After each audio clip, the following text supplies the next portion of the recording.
The rain spattered against the glass of the office window, the flickering light from inside the office illuminating the small world in the blackness of the night. There I was, sitting at my desk. Most people that I work with call me by my real name of Silas Blackwood. My ability, as they call it, the incessant ability to notice detail, and an uncanny ability to tell any story, led me to go into the detective business, to tell the stories no one else would or wanted to. And tonight was no exception.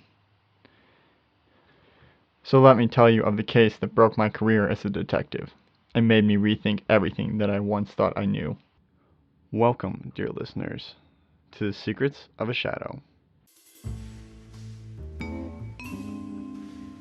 It all started in 1992. I sat pondering my last case I had just wrapped up. People in the town had claimed that it was the work of the paranormal, but I knew better. People around here are just overly superstitious due to the town's old history with the occult and the paranormal. I have solved hundreds of mysteries that people explain away as unexplainable, and that one was no different. No, I had not found the young man alive, unfortunately. But we had found him nonetheless after he had mysteriously disappeared the week before, after venturing into the old abandoned church. We found him stuck under the floorboards after he had tried to crawl into one of the church's many secret passages. You can't win them all. Suddenly, the door to my office creaked open and my secretary Darlene walked in. She handed me a new case file. I thanked my secretary and asked her why she was working so late. Her reply was that she did not go home until I did. What a fool she is sometimes. We both know that I'm a workaholic, drowning the sorrows of my life into my work. Maybe she is too. Or maybe she just pities this old fool. Either way, I will have to remember to give her a raise. Her heels clicked across the wooden floor as she exited the room. I sat up from my chair, placing the file firmly on my desk, and started thumbing through it. It was a rather thin file. Not too much to go on this time. Another missing person. I sipped my coffee as I looked through the details. A young girl, 17, Sarah Matter, had gone missing 2 days prior after having last been seen near the west end of town. The police managed to find her car with her belongings and a note she had left saying not to come looking for her. Due to this, the police had ruled it as a runaway case, but the family did not think that was what has happened. They claimed that something did not feel right about the whole situation. The report says that the parents of the girl claimed that she was happy and that there was no reason she should have just up and left everything behind. Either way, people have disappeared for less than that, and now it's my job to find this girl. I get up, sighing with exhaustion, and walk over to pour myself some more coffee.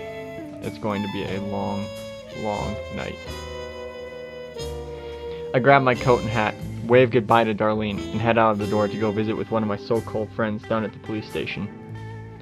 In all reality, John is not necessarily a friend, but more a friendly acquaintance. He has helped me on several cases, so he has my respects.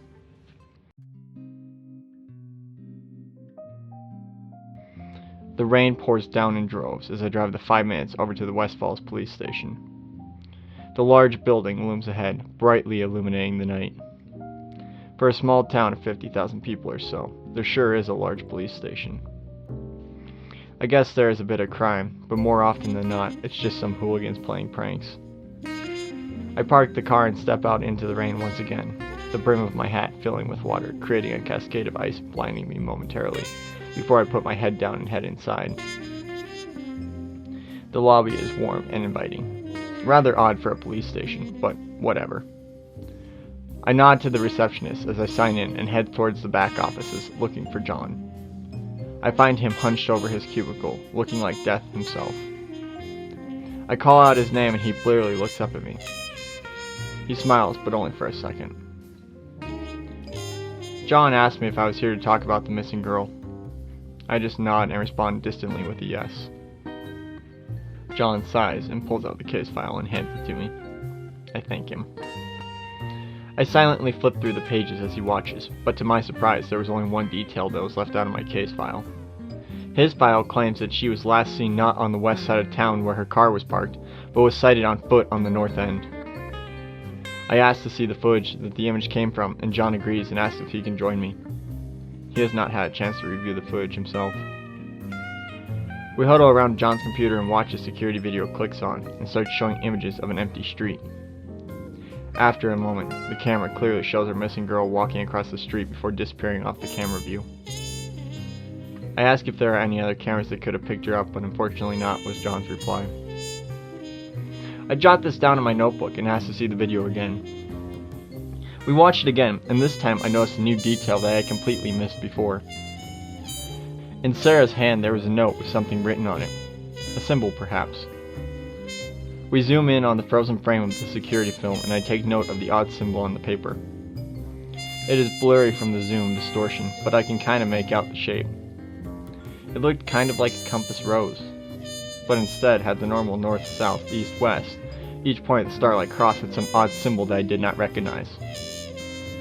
I drew the symbol in my notebook and thanked John for his time before heading out of the police station and onwards into the pouring rain.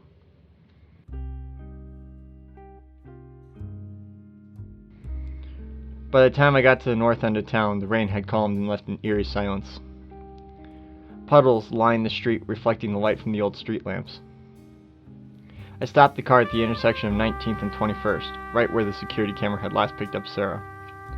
The normally busy roads were empty, as they should be at this time of night. Nobody should be out at 1 a.m., but those looking for trouble. The only sound came from the dripping of gutters and the occasional police siren from the distance. I got out of my old 1957 Cadillac and stepped out onto the streets, my shadow cast across the roadway from the street lamps, my feet making dull thuds on the pavement. I looked around and spotted the camera across the way. It just stared back at me, daring me to do something. I looked around and my gaze followed that of what would have been Sarah's gaze just days before. I started walking in that direction, looking for any sign, anything that could lead me towards Sarah. Suddenly, I saw something. A literal sign hanging from an old hanger. The sign had the odd compass rose on it that I had seen Sarah holding. I walked over towards the door and started to enter the old tavern that lay beneath the sign, but I was stopped by a large man asking for a password. Now, I unfortunately panicked a little and said I don't have a password, but offered my ID. The man just made some gruff noises and said no password, no entry, blocking me from entering. I opened my notebook and asked if the symbol meant anything to him. He just stared at me blankly. Such use this brute was going to be. I tried to explain I was just told to find this symbol, but all that I got was another round of asking for a password. I even showed a picture of the girl and asked if he had seen her, but he just remained silent. I shrugged off the man and strode back to my car. I was not going to get anywhere with him. I will have to figure out another way into that bar. Maybe Sarah's car had some clues in it. I called John again, and he gave me the address of where her car had been found. Unfortunately, her car had already been impounded, so I would have to make 2 stops.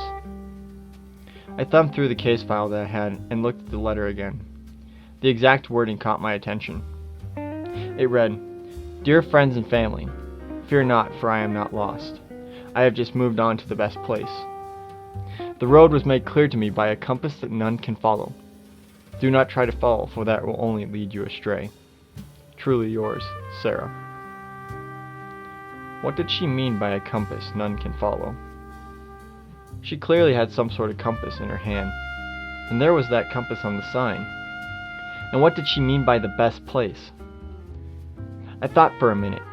Did she mean the best place in town? Well, the best voted place in town was a little Asian store known for its excellent customer service and exotic products on the West End. Wait, her car's on the West End.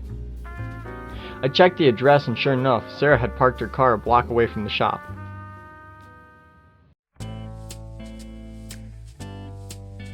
It did not take long to reach the shop. It was dark, all around, but the bright neon lights of the shop glowed brightly, illuminating the way. I walked in to find a near empty shop. Not surprising in the slightest, but still slightly eerie. At the other end of the shop sat an elderly man with a long white mustache thinly curled. He eyed me as I approached him through the haze of incense. He never spoke to me, but his eyes asked all the questions.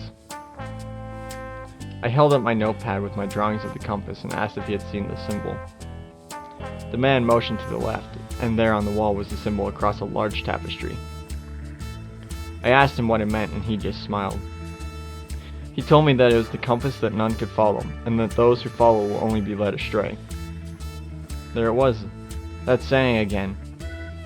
I asked him what it meant, and he just told me to see the light, one must feel the light. Like that was any help. These gurus cannot say anything outright, can they? I walked out of the shop more puzzled than before. What did all this mean? The man had said the line from the letter. That could not be a coincidence, could it? So many questions, but for now I had to get back to the police station to check out Sarah's car. Unfortunately, when I got to the police station, Sarah's car was gone. Someone had stolen it out of the lot. This was rather odd, as that was a secure area. I reviewed the footage from the lot, but no one could be identified. They all had masks on. So, I guess what I got is what I got. But what do I have? I have a sighting of Sarah going near a mysterious bar guarded by a large man asking for a password. We have her car parked near the Asian place with the weird symbol and that old man with his odd words. What if those words actually meant something, though? Think. What if the last bit of his message was actually the password that they were asking for? I hurriedly drove back over to the bar and showed the bouncer the picture again. To see the light, one must feel the light, I said, and the man let me through. The bar was hazy from smoke from some unknown source, but the people inside all sat silently. No one said a word to each other. You could feel the tension in the room, like they were all waiting for something. I walked up to the bar, seeming to make every board deafeningly creak. I nodded to the bartender, who brought me over a bright yellow drink. It smelled kind of like whiskey. I nodded again, not daring to break the silence, and went over to sit at a nearby empty table. The scraping of the chair being the only noise in the room. I observed the room for a moment, jotting down some notes in my notebook. Everyone seemed to stare straight ahead, not touching their drinks, that all looked like the one I had in my hand. I sipped the drink and it tasted almost sweet. Not really my style, but hey, a free drink is a free drink. The haze began to thicken, and the smoke seemed to billow out of every corner of the room. Soon, the room started to spin. I tried to stand, but found I could not. Sweating profusely, I tried to call out for help. People turned their unseeing eyes towards me, but offered no help. Suddenly, two large men from a nearby table approached. I could barely make out their faces before the world went black. The next thing I could remember was Darlene's heels clicking across the wooden floor of my office. It was just starting to get light outside. I sat up in my desk, stretching. How did I get here? Darlene handed me a new case file. I thanked her and asked her how long I had been asleep. She did not know, other than she had found me here this morning asleep at my desk. It appeared she had fallen asleep at her desk as well. What a coincidence. I tried to remember last night, but it was all blurry. I remembered a few details, but nothing substantial. The best thing I could remember was the clues that were coming to me too easily, and that I was close to finding something on a case. I opened the case file Darlene had just handed me and began reading. Another murder in West Falls. 17-year-old Sarah Matter, a girl from the east side of town, found dead in the south.